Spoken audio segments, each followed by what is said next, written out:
It was a warm day in May when I, Alex Turner, found myself wandering through the busy downtown streets, camera in hand, searching for a story. My job as a freelance reporter often took me to places where the unexpected unfolded. And that day was no different.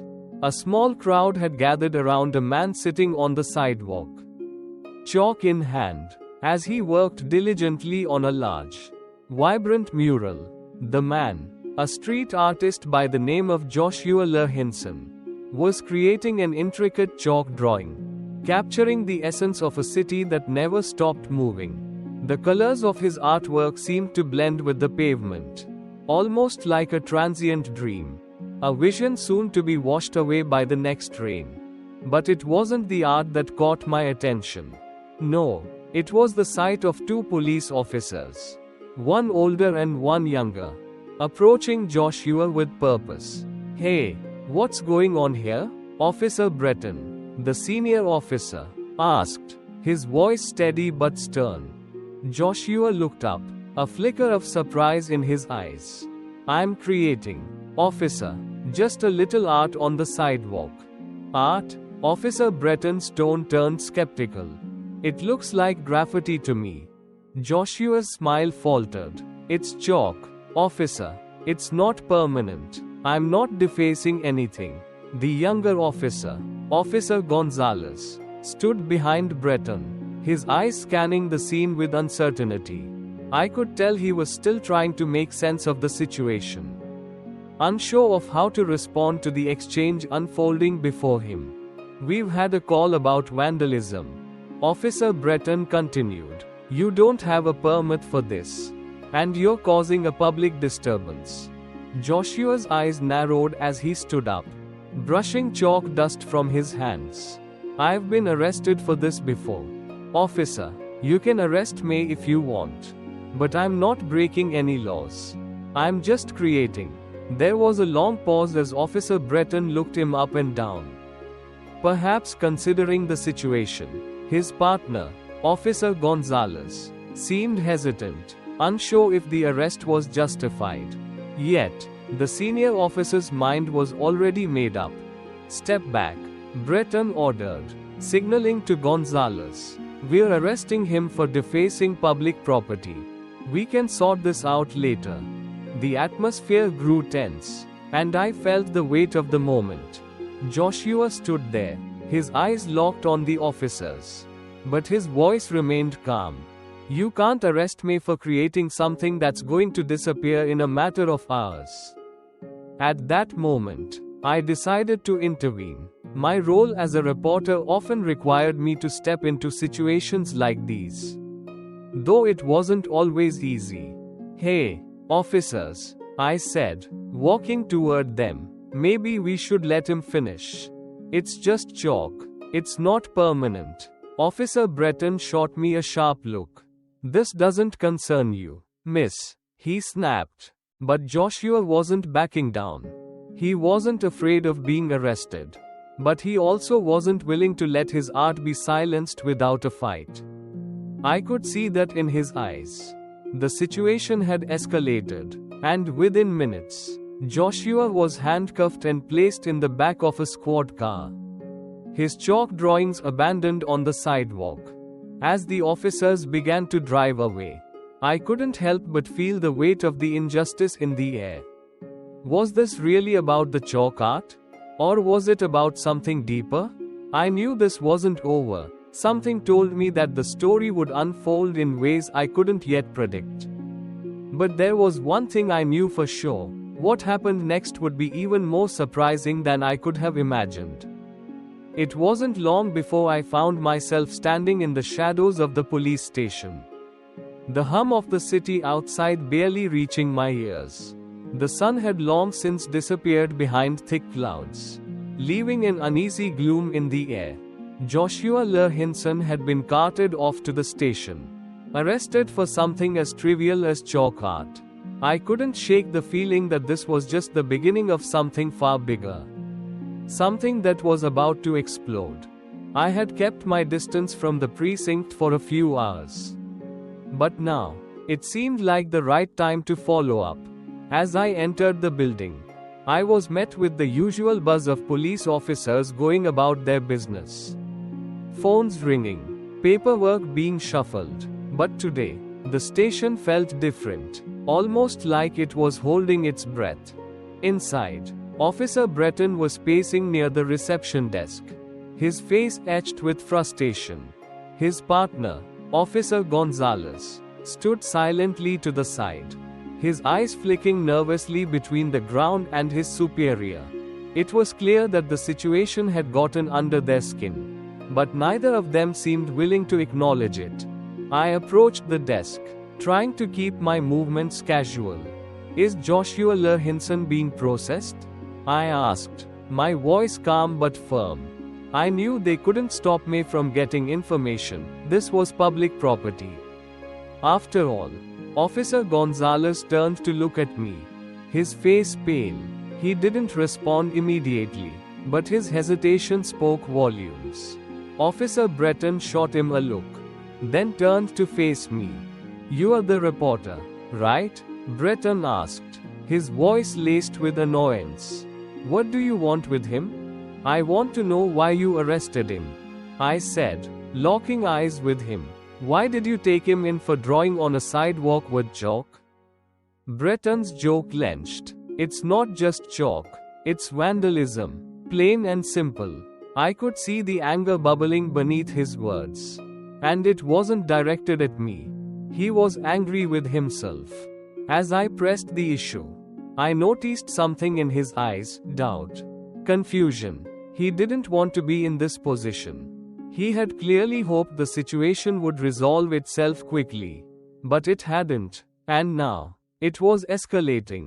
Suddenly, a door swung open behind the reception desk.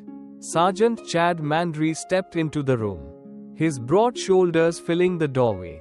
He was older, perhaps in his late 40s, with graying hair and a stern expression. His eyes immediately fell on Officer Breton, then shifted to the younger officer. "Breton." Mandry's voice was cold. "What the hell is this about?" Breton's face flushed, his discomfort palpable. "Sergeant, we arrested this man for defacing public property. He's been chalking up the sidewalk. And we received a complaint." Mandry didn't respond right away. Instead, he raised his eyebrows, clearly skeptical. "Let me guess," he said, his voice dripping with sarcasm. "You've charged him with graffiti?" Breton nodded. "Yes, Sergeant. He's been warned before. It's not the first time." Mandry exhaled sharply, his eyes narrowing. "You've got to be kidding me." He shook his head in disbelief. "Do you even know what graffiti is?" "Breton, it's not chalk. For God's sake. Chalk washes off with the rain. It's impermanent. Not graffiti. Not a crime." Breton's mouth opened, but no words came out. I could see the realization hitting him. He had made a huge mistake. His arrest was based on a misunderstanding. And now, his authority was being challenged. His face went pale as Mandry continued. "You've just violated his rights. You arrested him for something that isn't even illegal. You've opened the department up for a lawsuit. Do you understand what you've done?" The younger officer Gonzalez, who had been quiet up until now, stepped forward. "Sergeant, we were just doing our job. We thought." "Stop," Mandry interrupted. "You thought? Well, maybe you should have thought a little harder before you handcuffed a guy for writing with chalk. Go back to the basics of the law." Breton didn't argue, his shoulders slumping. Mandry's reprimand was direct, and it was clear that the senior officer was more interested in making sure this blunder didn't escalate than defending the actions that had led to it. "You've got to fix this," Mandry added, turning to Gonzalez. "Release him. Now." I watched as Officer Gonzalez turned toward the door to the holding area, his hand hovering uncertainly over the doorknob. He wasn't sure if he wanted to face Joshua again. But he had no choice. When the door opened, I could see Joshua sitting there, his hands still bound, waiting in the quiet tension of the station. The moment the door clicked open, I could see Joshua's eyes meet mine across the room. There was no anger in his gaze, just quiet resolve, as if he knew something that the officers didn't. The mistake had been made, but he wasn't about to let it define him. And as he was released from his temporary holding cell, there was no apology, no acknowledgement from the officers. They simply looked away, embarrassed by their failure to grasp the simple truth. As Joshua stood, stretching his arms, I could hear Mandry in the background. "I don't care how long you've been on the force, Breton," he said. "You should know better. Chalk doesn't make you a criminal. If you don't get that, maybe you are in the wrong line of work." Joshua nodded at me as he passed by, still calm, unshaken. I couldn't help but admire his composure. "Thanks for sticking around," he said, his voice low. "I'm just glad this isn't going any further." But I knew it wasn't over. Not by a long shot. There would be consequences for the officers involved. There would be complaints, investigations, and maybe even lawsuits. The media would be all over it. And somewhere, deep down, I knew that this little incident had cracked open something much bigger. The system was flawed, and now, the world was going to know. As Joshua was released from the precinct, the story had only just begun to unfold. And I, Alex Turner, had a front row seat to the chaos that was about to erupt. The morning after Joshua's release, the buzz around the precinct hadn't died down. The station was rife with whispers and barely suppressed tension. Officer Breton had been the subject of ridicule behind closed doors, while Officer Gonzalez, his trainee, seemed to be dodging eye contact with anyone who crossed his path. I arrived at the station early, just as the sun was creeping over the horizon, casting long shadows over the police vehicles parked outside. The air felt thick with the weight of what had transpired. In my hands, I carried my notebook and camera, tools of the trade for a reporter. But today, they felt heavier than usual. The story had already begun to gain traction. Social media was alight with posts from onlookers who had captured Joshua's arrest on their phones. The hashtag chalk is not a crime was trending, and the news outlets were clamoring to cover the incident from every angle, eager for a juicy story involving police misconduct. The power of public opinion was a force that no one could ignore. I made my way inside the precinct and approached the front desk. As expected, I was met by Officer Gonzalez, who looked like he hadn't slept in days. His eyes were red-rimmed, and he had a nervous twitch in his jaw, the kind of tic that only appeared when someone was in trouble. "Morning, Gonzalez," I said, giving him a casual smile, though I could sense the unease radiating off him. "How's it going?" He didn't return my smile. "You here for more questions about the chalk artist?" "Not today," I replied. "I'm here to talk about the fallout. How's it feel knowing your department just got a black eye?" Gonzalez stiffened. "You've got a lot of nerve showing up here. This wasn't my fault. Breton's the one who made the call." I leaned in a little, lowering my voice.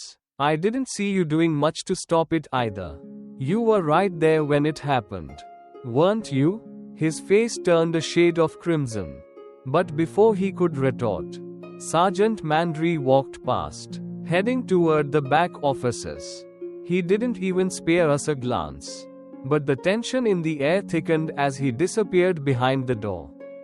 "Where are you going?" I asked, sensing an opportunity. "I'd love to hear what Mandry has to say about this whole mess." Gonzalez shifted his weight, clearly uncomfortable. "He's dealing with a complaint from the artist. Hinson filed a formal report about the arrest. Said he's considering a lawsuit. The higher-ups are worried." "Rightfully so," I said, my tone icy. "You guys arrested him for drawing with chalk. That's not exactly a good look. Gonzalez gave a short, defeated chuckle. Tell me about it. I'm just a rookie. Breton's supposed to have this stuff under control. But now, the whole department's got to answer for it. I paused, considering what to say next. I could feel the story shaping itself in real time. I'm guessing you're not the only one who's worried. What's the word from upstairs? Gonzalez swallowed hard, his gaze darting nervously toward the door.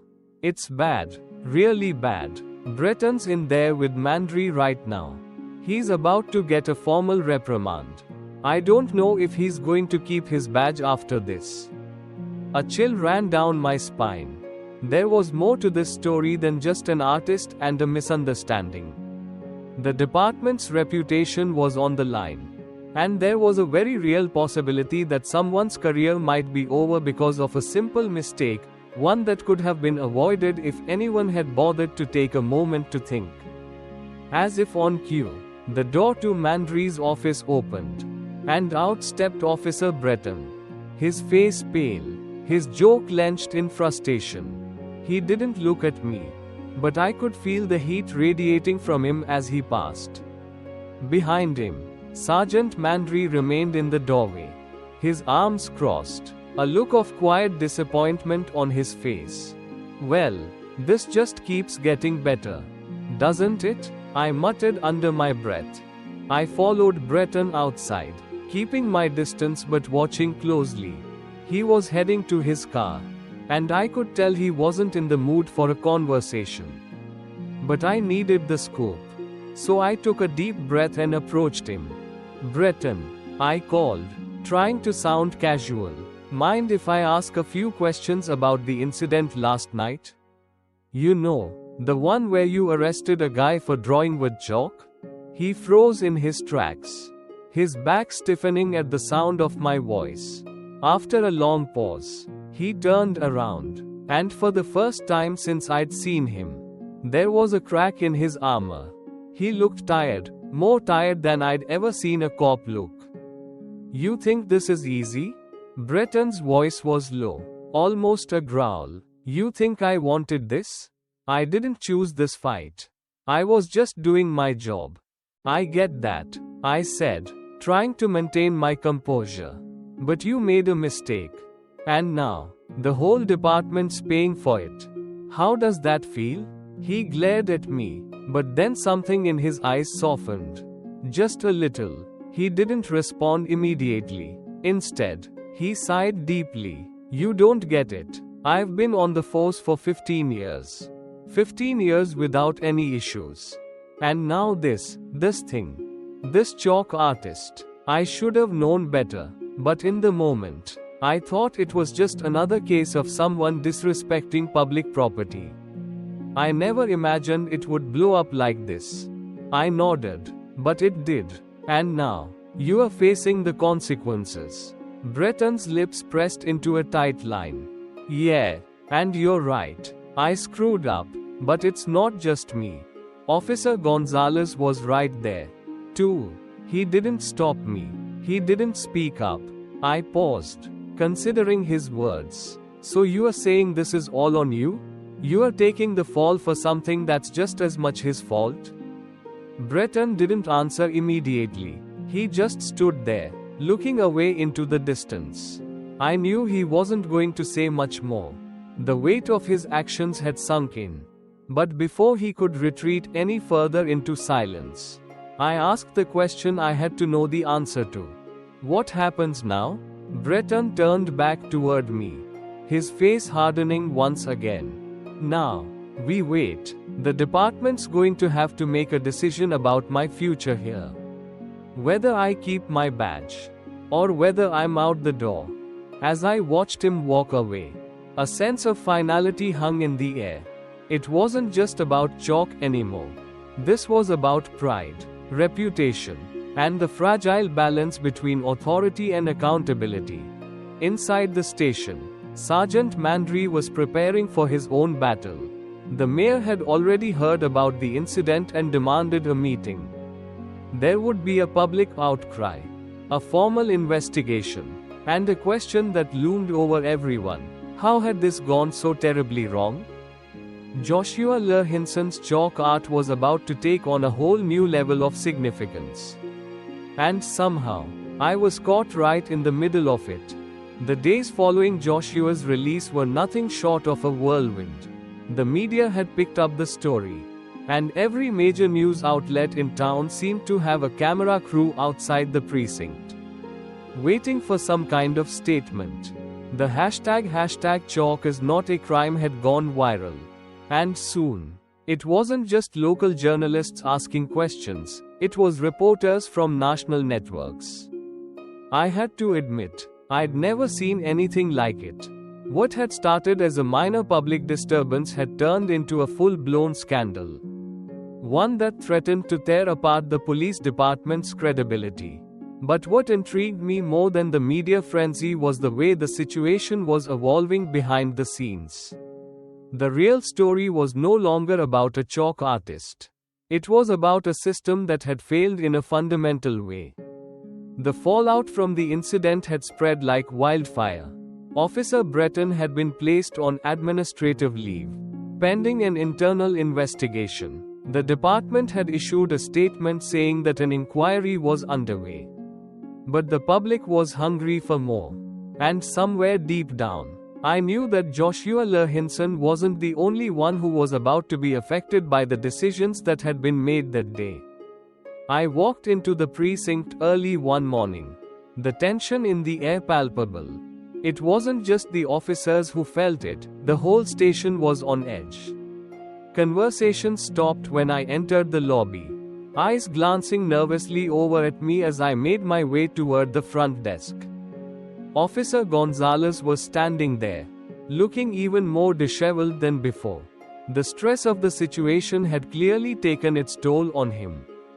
He hadn't slept much in the last few days. And it showed. His eyes were bloodshot, and he hadn't shaved in what looked like days. "Morning," I said, my voice sharp but not unkind. Gonzalez didn't look up right away, his fingers absent-mindedly scrolling through his phone. "You here to make it worse?" he asked, his voice low and weary. I leaned against the counter, my arms crossed. "No, not today. Just trying to get the full picture."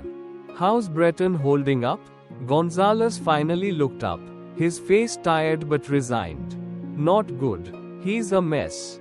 The whole department's under a microscope right now. People are pointing fingers. It's not just the chalk artist anymore. It's about how we're being run. How we do things. And Breton, he's taking all the heat."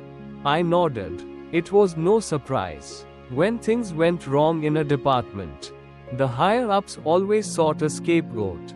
And Breton, as the senior officer, was the obvious target. But I wasn't here for Breton's downfall. I was here for the bigger picture. "So what happens now?" I asked. Gonzalez ran a hand through his hair, clearly exhausted. "I don't know. They're talking about firing him. And that's just the start.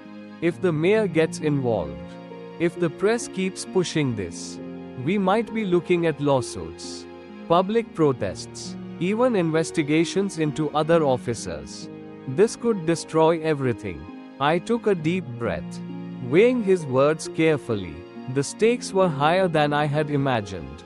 The ripple effect from a single arrest, an arrest for something as seemingly innocuous as chalk, was about to reach far beyond the precinct walls. Just as I was about to respond, the door to Sergeant Mandry's office opened with a sharp creak. Mandry stepped out, his expression more grim than I had ever seen. Behind him, the mayor's office had been buzzing with activity. He was still in his suit from the meeting, a perfect picture of a man under pressure. Mandry didn't acknowledge me, his focus entirely on Officer Gonzalez. "Get me everything you have on the Hinson case," he said, his voice low but commanding. "Now." Gonzalez blinked, surprised by the urgency. "Sergeant, I don't care what you think," Mandry snapped, cutting him off. "We're looking at a potential lawsuit." I want every detail, every document, now. As Mandry stormed back into his office, Gonzalez turned to me, his face pale. This is bad, Turner. You don't understand how bad it is. If the mayor gets wind of this, it could be over for all of us. The seriousness in his tone sent a chill down my spine. The stakes were rising, and it wasn't just about the chalk artist anymore. It was about corruption, mismanagement, and the very credibility of the police force itself. I followed Gonzalez into the break room, where he handed me a pile of files. His hands shook slightly as he did so, as though the weight of the situation was finally crashing down on him. Here, this is everything we have on the incident. Take it, write your story, but just be careful. I skimmed through the papers quickly, my eyes darting between the reports, arrest forms, and witness statements. It was clear that there were discrepancies in the officer's reports. Some details didn't match up with the body camera footage, and there were key elements missing from the official accounts. In short, it didn't look good for the department. But I had a feeling it wasn't just the chalk artist who was going to come out of this with a victory. No, there was more at play here. This wasn't just a case of a misunderstood street artist. This was about power, control, and the way authority was being abused. I spent the next few hours reviewing the files, taking notes, and piecing together the story. As I went over the details, one thing became clear: someone had to take the fall for this. And it wasn't going to be just Officer Breton. In the days that followed, the press conference held by the mayor would confirm what I had already suspected. The public outrage over the incident wasn't just about an overzealous arrest. It was about a deeper issue: the failure of the police department to uphold the public trust. And somewhere in that mess, a man who had done nothing more than draw with chalk was about to change the course of an entire department. The press conference was set for that Friday afternoon. The mayor stood at the podium, flanked by members of the police commission and key officials. The room was packed with reporters, cameras flashing, voices shouting questions. The mayor's voice was steady, but his words were carefully chosen. The actions of the officers involved in the unlawful arrest of Mr. Joshua Lehinson were inappropriate. An internal investigation is underway, and appropriate actions will be taken. We are committed to ensuring that this does not happen again.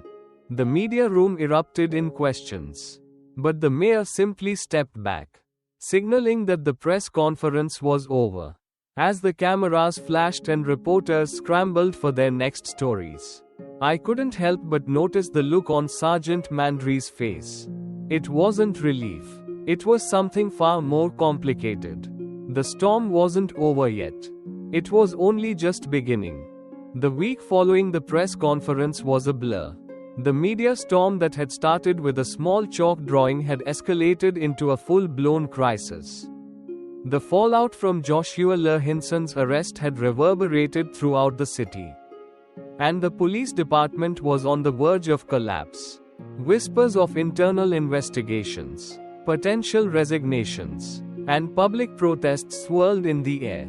And all the while, I, Alex Turner, found myself at the center of a story that had only deepened in complexity and intrigue. Sergeant Mandry had been called in for meetings with the police commission, and the mayor had already begun making public statements about reform. But the truth was, no one was really talking about what had started this mess. The press was focused on the arrest, the media buzz, and the public outcry. But I knew better. The real story lay beneath the surface. One late afternoon, I stood in front of the precinct, staring at the building as the evening sun cast long shadows across the cracked pavement. There was a quiet intensity to the atmosphere, a tension that seemed to hang in the air. The street was deserted, save for a few cars passing by. But something felt off. I had a feeling that the next twist in this story was about to unfold. I pushed open the heavy doors and entered the building. The usual hum of activity was gone. Officers sat at their desks, their heads down, either working or trying to avoid the aftermath of the scandal. It was clear that the department was in crisis mode. As I walked past the desks, I noticed Officer Gonzalez sitting alone in a corner, his face buried in his hands. He looked like a man on the edge, someone who had carried the weight of a decision too far. I took a step toward him, hesitating for just a moment before speaking. "Gonzalez?" He looked up slowly, his eyes dull with exhaustion. "You still here?" His voice was hollow, as if the life had been drained from him in the days since the incident. "What more do you want from me, Turner?" "I've already said everything I need to say." I sat down across from him, quietly studying his face. "I just want to understand how it all went so wrong.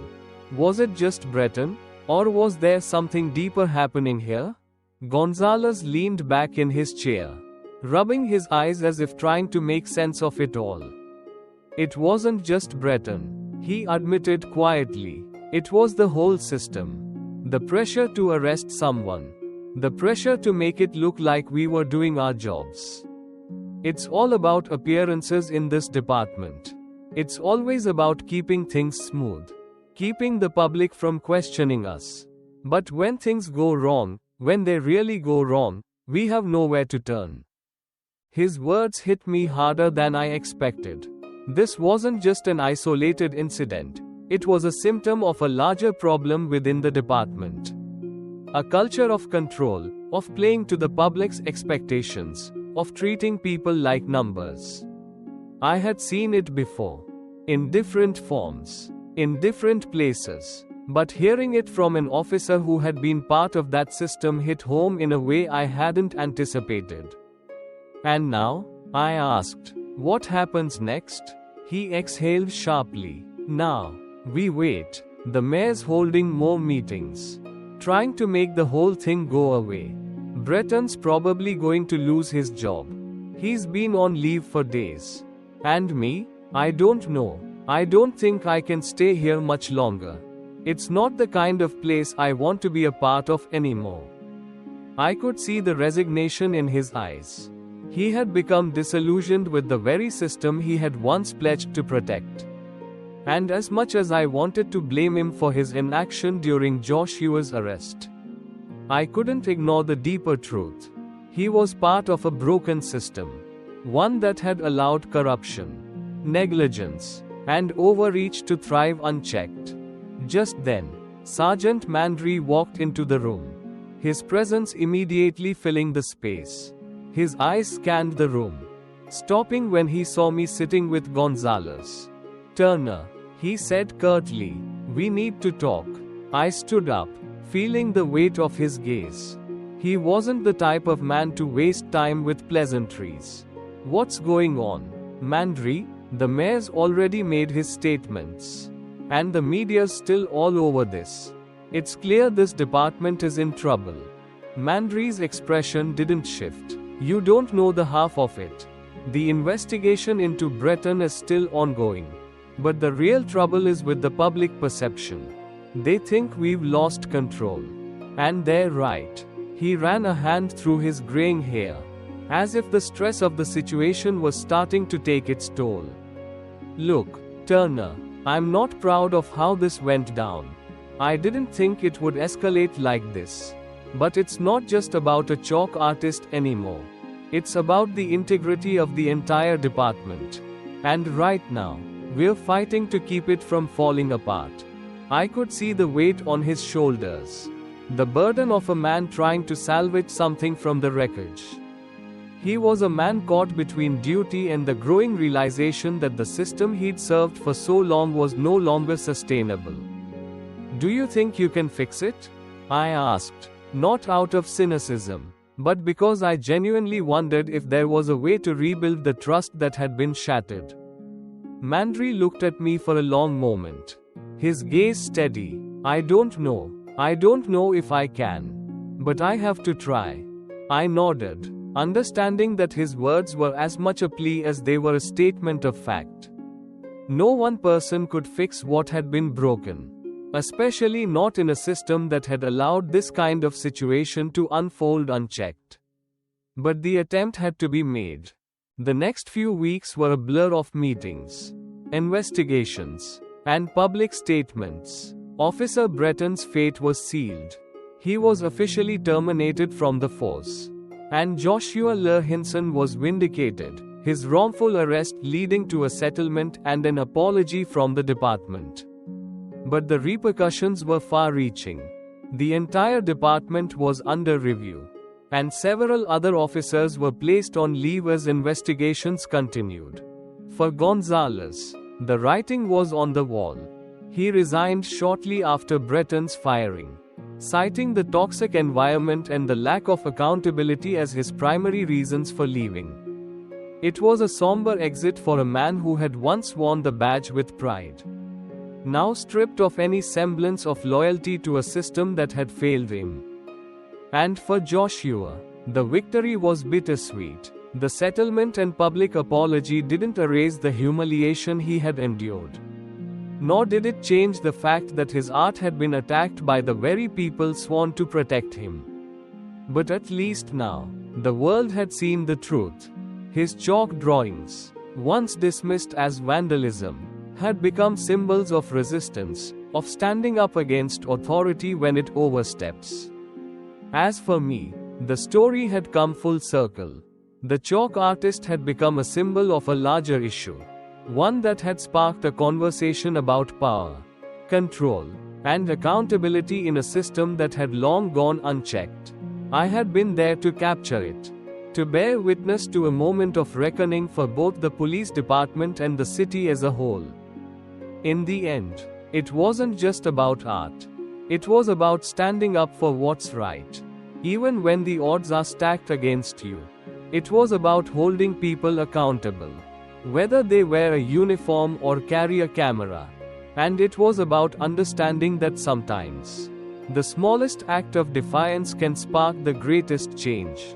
And as I closed my notebook for the final time, I knew one thing for certain: the story wasn't over. It had only just begun. As we reach the end of this story, it's impossible not to reflect on the journey we've taken with Joshua, Officer Breton, Officer Gonzalez, and the rest of the characters caught in the whirlwind of a simple, yet powerful, act of chalk art. What began as a minor incident spiraled into something much larger, revealing deep-seated issues within a system that was meant to serve and protect. And in the end, the real story wasn't just about chalk or graffiti. It was about something much bigger: the battle between right and wrong, between power and accountability. You see, life has a way of putting us in situations where we're forced to choose sides, even when the stakes feel small. Sometimes it's a matter of standing up for the underdog, for someone who might not have the power to stand up for themselves. Other times, it's about challenging authority when it oversteps its bounds, when the system that's supposed to protect us becomes the one that threatens us. In this story, we see that true strength comes from knowing when to admit mistakes and when to fight for what's just. Officer Breton's journey is one of realization, the kind of realization that we all face in our lives at some point, when we have to own up to our actions and the consequences that follow. It's not always easy, it's not always comfortable, but it's necessary for growth. And then there's Officer Gonzalez, the rookie who found himself caught in a system that demanded conformity. A system where questioning authority wasn't always welcomed. His decision to stay silent and let things unfold showed us how difficult it can be to challenge the status quo, especially when you're just starting out. But when he finally spoke out, even just a little, he found his own truth. Sometimes the hardest step is realizing that the system we trust isn't perfect, and it's up to us to make it better. But perhaps the most important lesson of all comes from Joshua Lerhinson. He was just an artist with a simple goal: to create. He didn't set out to change the world. He just wanted to express himself. And yet, through his quiet defiance, he managed to spark a conversation that reverberated far beyond the sidewalk he stood on. His courage reminds us that even the smallest actions can have a lasting impact. Standing up for what we believe in, even when it seems like no one is listening, can create ripples that change the world. So what can we take away from this? First and foremost, the importance of accountability. We live in a world where we are often too quick to point fingers or pass the blame. But accountability starts with us. It starts with recognizing our mistakes, owning them, and making the necessary changes to do better next time.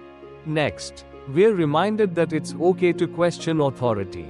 Whether it's the police, a boss, or even a friend, no one is above being questioned. When something doesn't feel right, it's our responsibility to speak up. The courage to challenge the status quo is what leads to progress and change. Finally, we learn that change doesn't happen overnight. It's messy, it's uncomfortable, but it's worth it. Just like Joshua's chalk art. Sometimes the most important things are impermanent. They might wash away in the rain, but the impact they have can last forever. As we move forward in our own lives, let's remember the lessons from this story. Let's have the courage to stand up for what's right, to speak up when we see something wrong, and to take responsibility for our actions, no matter how difficult it may be. In the end, life is about balance between doing what's easy and doing what's right. And sometimes, it's the small moments, the ones that seem insignificant, that change everything. Thank you for listening. And remember, sometimes the smallest act can spark the greatest change.